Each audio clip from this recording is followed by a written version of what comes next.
Everyone wants more money, but most of us weren't taught how to create an abundant life. That's where the law of attraction, manifesting success stories show comes in. If you are ready to have more money, create more freedom, and experience more fun, turn the volume up. It's time to learn how to create the prosperity and life you have been dreaming of. Here's your host, Cassie Parks. Hello, and welcome to this episode. I am your host, Cassie Parks, and I am back with the Menopause Guru, Jeanne, for her 26th interview in her Years of Growth series. Welcome, Jeanne. Hi, Cassie. It's so good to be with you again. Oh, so good. I can't even tell you how excited I am for this interview. I will say it is July 6th, 2020, and I did not check the day before me, but I almost want to say it was 4 to 5 years you had worked with me before, and we hit this reset I'm not going to call it a reset, but we sort of stepped back, and I think it was a new beginning. I count in February. So February-ish is when March, April, May-ish. Yeah. Actually, it was March. I think it was actually in March because we changed our schedule in April, 1st of April. So it was March. I think 90 days of nothing but inspired action. I want to say we started somewhere mid-February. And so even though we didn't change everything up, I will say, and you get to say different, you get to tell me how you feel about it too. I will say that is like a new starting point, right? We had kind of gotten to where you could say, I don't even know what that is. I don't know what expired action is. And we could put the brakes on it. And I think that was for me, that was a new beginning. And I'd love to hear when you feel like sort of the next chapter or a new beginning was. So for me, when we decided that, and you're right, it was in February to the middle of May, was that 90 days. And I think for the first month of that, I was stuck. Yeah. I was just like, what do I do? Is that an inspiration? Is that an inspiration? Is that an inspiration? Let me give you all these reasons why I think this was inspiration. I know. I want to think how to do this. So let me think of it and then it'll be an inspiration. So I was really doing lots and lots and lots of wrong things. But so I really didn't do a whole lot. Which is awesome. That is something. Yes, it was. And then of course I got sick, and I would say I was sick all of March, just between flu and resurgence of the flu. And I just never felt really good. And then it's been slowly trying to figure out where the inspiration is. Is this inspiration, but it's not so much trying to force something to be inspiration. It's been forced, and it's been allowing that to happen. And for a large part, that has been learning to live my life again, I guess. Yes, say more. I know what you mean. So with this shutdown of everything around us, my husband's been home more. We have not had the opportunity to just do our regular normal weekend thing. And we've been saving money like crazy because he's been working and our regular income really has not shifted downward like many people's have. So the fact that we weren't doing things where we spent money meant that we were able to take that money and repurpose it to a major project that had to be done in our backyard, which is perfect because it meant that we've been working together doing this thing for 3 months. Well, since April 1st, so 3 months. Yeah. So right after I finally felt like doing something again, like getting out of bed, we started working on replacing all of our fencing that surrounds our backyard and gives us this fabulous piece of privacy land that we have. It's just amazing. And so we've been able to do that. And so that was really my focus for most of March, of April and May. And now I'm starting to slowly rebuild my connection with my people and sending out newsletters and going back into what do I really want this business to look like? And how does that feel? So both of us are moving a little bit towards semi-retirement, and that's exciting. That's really exciting. He hits his full retirement age in 2 weeks. And, we're moving forward towards what that looks like and learning to live with him in the space that I'm in all the time. And he's sometimes here and sometimes not here, and changing that up. So it's been really fun. It's awesome. So, and I'm so excited about what's going on with the business. Yes. I'm that excited. So I want to come back to that. But first, because I think you mentioned, April 1st, and really that's when you realize, like, I haven't been counting how much money I have, right? So it's when you started again I'd added some things to the program that you'd never done before. So you started that and you started counting. And so what's your manifested total since April 1st? Oh my gosh. I told you and I didn't put it down. $24,000, $24,608.28. How does that feel? Without having recounted the laundry money. Love it. Which I think is a big deal, because I think that used to be like, for you, this certain amount, like I know I'm gonna, I don't know, get it right or have something because I have this amount I'll always count, right? So I think it is a big deal that you just said, like, without including that, because what you've learned to do is trust money comes from other places. Right. And the laundry money is it's sort of like any spare change that's in my pocket at the end of the day, or in the laundry machine, or finding it on the floor, or finding it on the road when I'm out walking, goes into a jar. And in fact, you can see it. You can see it behind my shoulder. And it just has whatever sort of shows up in that sense. And I don't know that I ever felt like I was really good at manifesting that found money. And let's see, the last time I looked at that was a month ago, and it was $56 Awesome. Since I started in April. I don't think, because even I remember there's an exercise about, like, there's a scavenger hunt exercise where we go through finding, and you went straight to the place where, like, it's like, oh, I'll find it here to do instead of allowing it to show up. And so, right.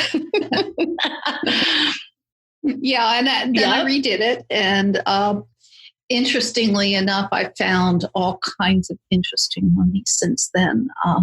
I was cleaning up something and I found my dad's money box. Awesome. And it's full of antique money. And it's money that sometimes it's $1 bill, but it's worth $25 because of when it was printed and what it is. But and I found all kinds of old banknotes, old coins, and coins from all over the world. Just exciting stuff.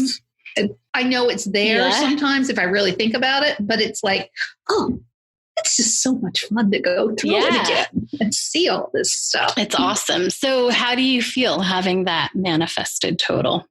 It feels amazing. It's like, you've got to, that is honestly, that's money. It's money that just showed up.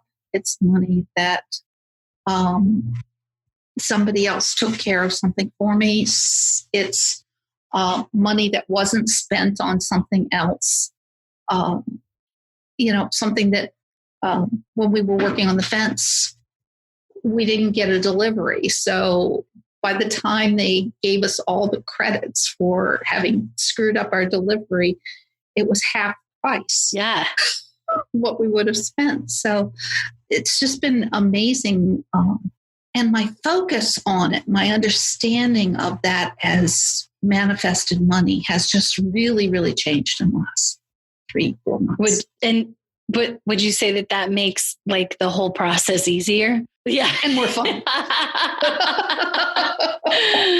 I love it. Yes. Because it's, I guess it really started back when I found the $20 bill in the hotel room. we were getting ready for a photo shoot, and I happened to walk into the closet, and there was a $20 bill on the floor, and I knew it was yours. And it really changed the way I thought about manifesting money, because before it was, this has got to be money that I didn't know was going to show up. It had to be extra. It had to be, I had all of these rules around. And when I found that $20 bill, it was like, oh, here's a $20 bill. I know it's not mine, but I just manifested it. And it was just, it broke all the rules. It broke every one of the rules, because it just broke all the rules that I had in my head about what manifested money was. And so when I took that same attitude into this, what I realized is I have $24,000 more. $624,608.28 more than I had available to me when I started. Yes, which is so awesome. And brings me to a good question. So are there any other rules that you feel like you have broken this time, like broken down in your head, like rules that you had in your head about this is what manifesting is, or this is how you do this? Yeah, well, obviously, yes, because it was also, the money had to come from business, or maybe I found it on the street. Maybe right? Maybe. Not sure it did. Excuse me, just one second. Yes. So I had this rule that it all had to come from money, from the business. And that if I wasn't making money from the business, that I wasn't contributing, that I wasn't moving forward, it didn't count. Like I said, I could count something if I actually found it on the ground. Not in a hotel room closet, but found it on the ground. But then when that happened, and then this whole series of things has happened, I've started realizing when I call up Charter Communications and redo my cable plan, that's money I would have spent that I'm not spending. When Mardi Gras ride gets canceled because they messed up, and that's $1,200 I won't be spending that I can use for something else. They wind up getting used for another Mardi Gras ride, but it's still money that I've manifested. So even in that space, it changed it from looking at that as this really negative thing to this really positive thing. My tax refund, that's money manifested. I wasn't looking at my royalties for my books. Yeah. And now I've started checking every month to see what those royalties are. And it's not huge, but it's money that's coming in that I wasn't paying attention to. And I was manifesting it, but it didn't count somehow. Right. And the interesting thing about when it doesn't count, like in quotes, is that we don't choose to, it kind of flitters away. Yeah. Because when we don't count it, then our brains, the universe, like, oh, well, that doesn't, so it just goes away. Right. We don't get to use it or enjoy it in the same way as when it counts. And it doesn't multiply. Right. Because why is the universe going to keep sending you something that doesn't count? That you don't care that it showed up. Right. So, yeah, I mean, the $24,608.28 is not all in cash, but it's all in changing the way I am able to live my life, because there's more available. And that's really what we want, right? Is we want to do the things we want, and we want the things that we want. Right. Yeah, I love it. So let's go here next. You've been doing you've been listening to about either attending or listening to 4 to 5 calls a week for about the last 90-ish days. So, or for a while. So what is the shift that you've noticed in having that constant, listening to questions and getting, I think just hearing all the information? I think it's not just, I think it's this every morning getting up and doing an assignment, whether or not it's that's a second thing. So it's either it's an assignment, it's a podcast, it's a call, it's being on a call, it's asking a question or listening to what other people are getting. What it is a constant drip into my brain that says, this is the way you do things. This is the way she does things. My future self does things. Is that she every morning gets up and thinks about herself and how she's going to be out in the world. So when I don't do it, when something comes up, and there's some mornings when something is happening first thing in the morning and I don't do it, it sets the whole day wrong, because it's like I never get there.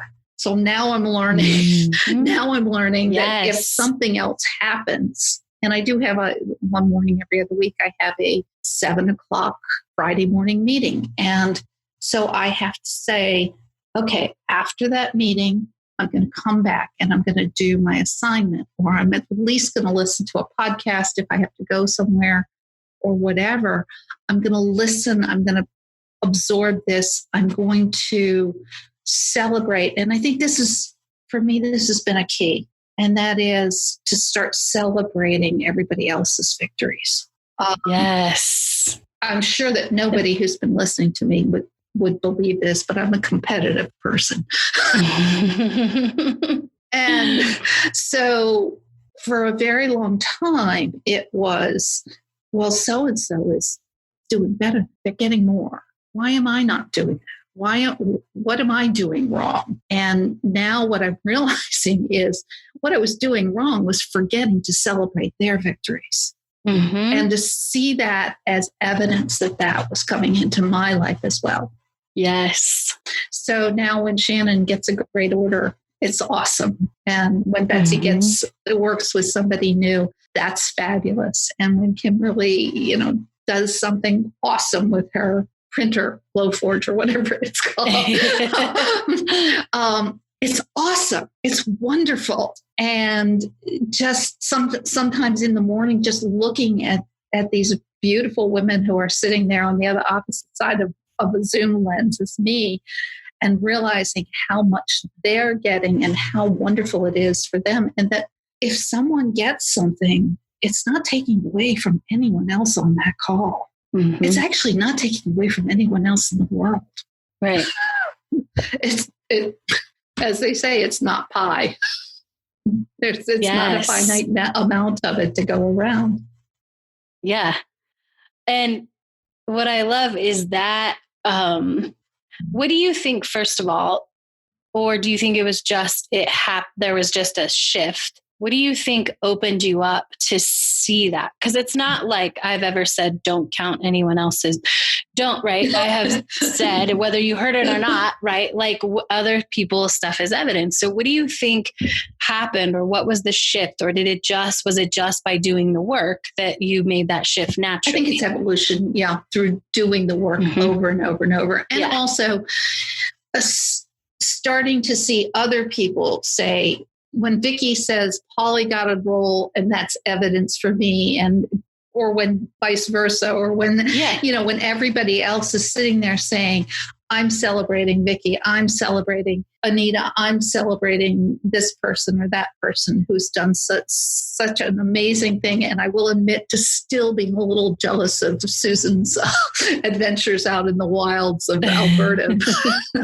But, when I hear that, and when I say, wait a minute, that's not just because they get that doesn't mean I'm not getting what I want and what I need. And when you start saying it's evidence, it's something else is going to show up in your life that you want just because something is showing up in their life they want. It just refocuses how you have to deal with people and deal with things. And I think that's really, it's been a big shift. It's not always been the easiest shift, right? But it's it's been a huge shift for me and saying that, oh, this is where I'm going. Yes. I love it. So I would say right now, like you're doing the work, like we talked about, you listening to a call, like the commitment to pretty much doing a daily assignment. Would you have said 2 years ago, I'm doing the work? Yeah. Or 3 years ago? Yeah. So what's the difference? Now I'm doing the work. Yeah. I think I was doing the work to the extent that I was capable of doing the work at that time. And there are people on the calls that I sometimes see and I kind of say, yeah, that was me. Yeah, that was me. Wow. and what's really been awesome is to watch, and I'm thinking of one person in particular who's been around at least 18 months, I guess. And I've been watching her from the very start, and I see a lot of the same things I used to think are similar in the way she thinks or thunk, 18 months ago. And then I'm seeing her progress as sort of like mirroring along the way I came along. And I see her stuck at some of the same points. And I just sit there and wait for you to gently push her along a little bit. And then I'll see her in another couple of weeks and she's getting there and getting there and getting there. And it's really, it's helpful to me to see that and to see how far I've come. Yes. Yeah. Talk a little bit more about that. Like, how does it help to be able to sort of have this like place where you can be like, oh, that was me. And because it reminds you how far you've come. Exactly. Right? Exactly. And, there's several people that think similarly to the way I think. I think their brains work similarly to the way I work. There are others that I don't get quite as much, but there's several. And I've seen them, watching them allows me to see where they're getting stuck and to say, okay, the way you get out of that spot is thinking this way or feeling this way or letting go of this. And it helps me from falling back. Yes. So I know I have my own path and that my path is possibly down the road a little from theirs. But it helps me from falling back into what they've gone through or are going through right now.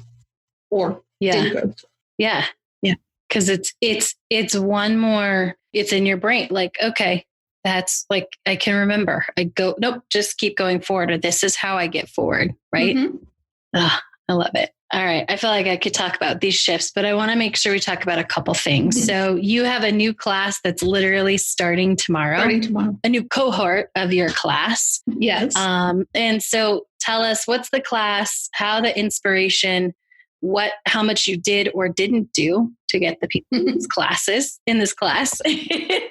So the class is called What Your Clients Really Wish You Knew About Their Menopause Journey. And it's designed for coaches, healers, trainers, teachers, people who work with women in the 40 to 60-ish age range. And they get into this point and they know what they're trying to, what the transformation they want to get from their clients is. And their clients want it.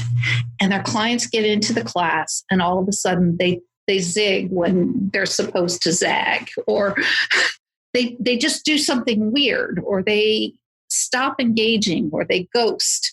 And what it is there's something going on in their body that comes from their menopause journey, and they don't understand it. So they're hoping that their coach will help them come back to it. And I think part of this class actually has come from all the work that you and I have done together about menopause, because we've talked about it so often in so many of the things that we're doing, that I realized that some of the time that I disengage, some of the time that I watch other people in the enchanted circle disengage, has to do with this whole change that we're going through. So this class came up in a group of coaches that I was in January, and I started pounding at it. I just started doing way too much howling and all of that kind of stuff.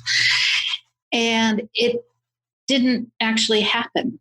And a couple of weeks ago, a woman contacted me out of the blue off of Facebook and said, this is the kind of thing I'm interested in. What do you can you help me? And I don't know what she really was looking for, but I offered her this class. And then I said, and I'm going to open it up to a few more people. It's going to stay small. And I just put it out on my email list. And now I'm putting it out a little bit on Facebook. And we had some issues with dealing with some stuff this past week. So it's really not been a whole lot of advertising or pushing or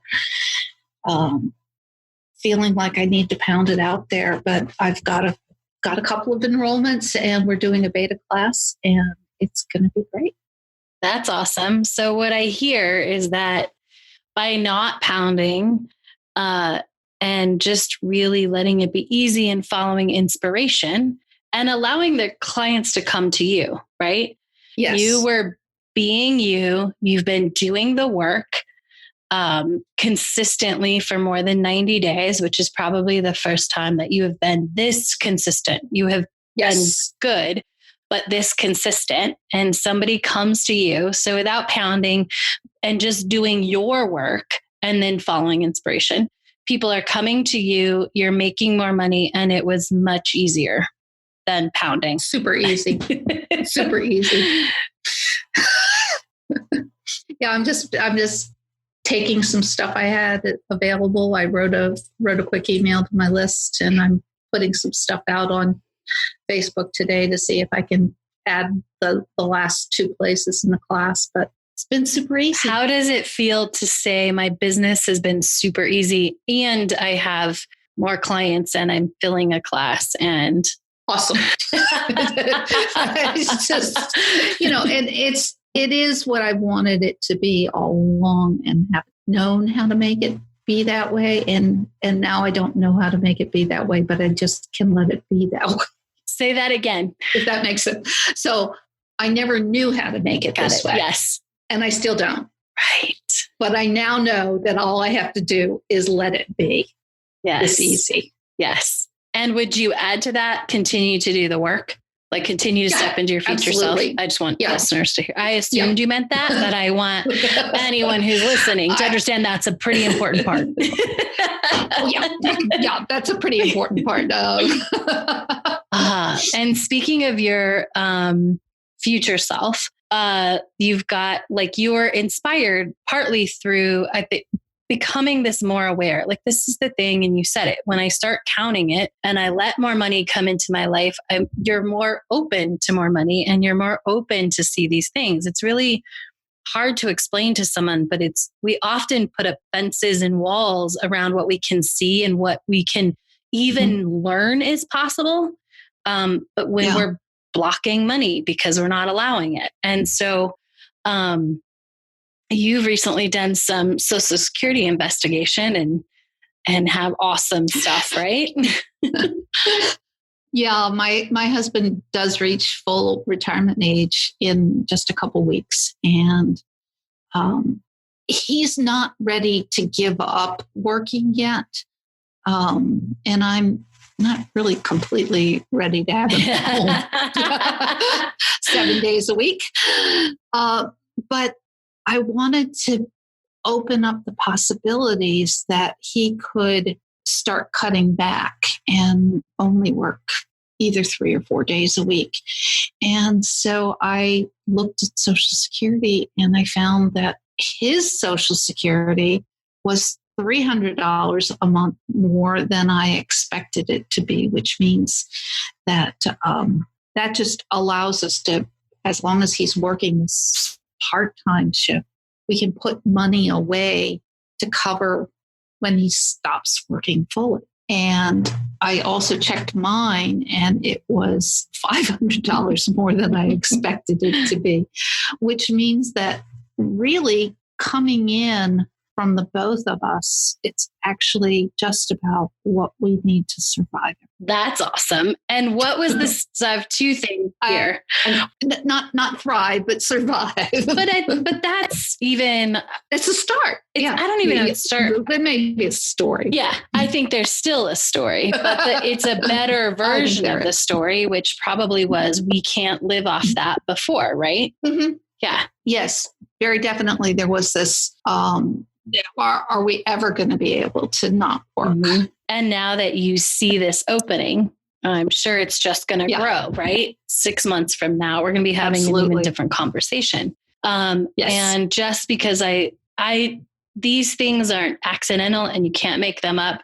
For anybody who doesn't really know the math, it's a little less, but $800 a month comes pretty darn close to $10,000 a year. So Jeanne's in Manifest 10K and right there. And the thing is, with the more we see it, and it goes even right, like this is just one of you can be like, oh, there's 10,000, right? Manifest 10K, check, like sort of check in a good way, or we can say, well, it was already there, but you weren't even willing to look at it before, really, because you thought it wasn't enough. No.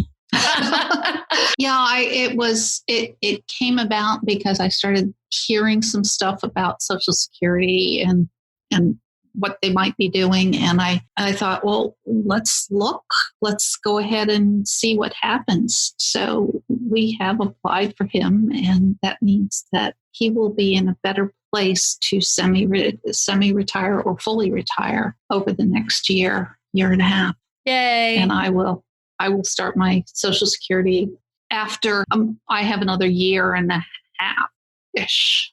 Awesome. To get to my full retirement age. I love it. Yeah. So I want to talk a little bit as we wrap up. I want to share one more story about how you had an assignment, and I loved the way that you're going into assignments. It was to bring your vision board from Manifest 10K, something physical, into your house. And you're like, I don't see a way it can happen, right? But I'm going to leave it open. My vision board is kind of, it's actually right here. And it's kind of simple. Yeah, it's awesome. It's money. But I didn't just want to leave money just other than, my little money pot back there. I just didn't want to leave a stack of money laying around. And my list is not super exciting. It is super exciting. It's fabulously exciting, but it's not something that you can bring into a house easily. And it's my new fence. So I did it, and I sort of wrote this story to you, and I kind of left it. And I said, I'm just going to forget about this for the weekend. It's whatever happens will come. And one of the things on my list is a trip to see my brand new grandbaby, who will be born on or about Labor Day, appropriately enough, for my daughter-in-law. And I realized that what I wanted to bring into my house was pictures of me with my 2 grandchildren, and some of the things that I want to get for her to take up to New Hampshire when I get to see her. And since those are future pictures, I'm going to bring down some of my favorite picture frames and draw in my inimitable way pictures of myself and my grandson, and myself and my brand new baby granddaughter. I love it. And I feel like that is definitely would have broken your past rules about what you could do. Oh, yeah. Absolutely. It would have broken my rules. And, my first instinct was my easy way out, take the easy way out on this was to just say, oh, the fence is there. I look at it and think about manifesting it all the time, but that felt like I was trying to slide through the assignment and not really bringing that into my space. And so these pictures will do it. Yay. I love it. Well, I know we're going to keep talking about awesome stuff next time. As we wrap up today, any final thoughts or anything you want to make sure that you say or share today? Just that if you are a woman 40 to 65 and dealing with the symptoms of menopause and want to know more about how you don't have to suffer that. Reach out to me at menopause.guru is my website, and there's contact information on there. Awesome. Check it out. Thank you all for joining us, and make sure to come back and check out what else is awesome in Jeanne's life next time. Thank you for joining us on the Law of Attraction Manifesting Success Stories show. To learn how to attract more money into your life, go to your favorite book retailer and order Cassie's book, Manifest $10,000.